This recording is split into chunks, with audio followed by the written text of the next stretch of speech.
ভূমিকম্পের সময় এই দোয়াটি পড়তে হবে।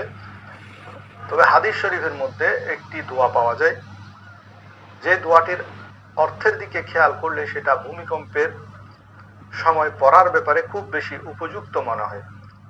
তো দোয়াটির অর্থ হলো, হে আল্লাহ, তোমার গজব দিয়ে আমাদেরকে হত্যা করো না, তোমার আযাব দিয়ে আমাদের ধ্বংস করিও না, এবং এর আগেই তুমি আমাদেরকে নিরাপদে রাখো।